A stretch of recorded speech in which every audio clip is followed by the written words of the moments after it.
పరిమళము నీదేనా నాలో పరవశము నిజమేనా బొండు మల్లి పువ్వు కన్నా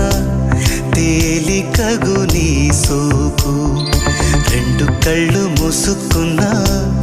లాగు మరి నీ వైపు సొగసును చూసి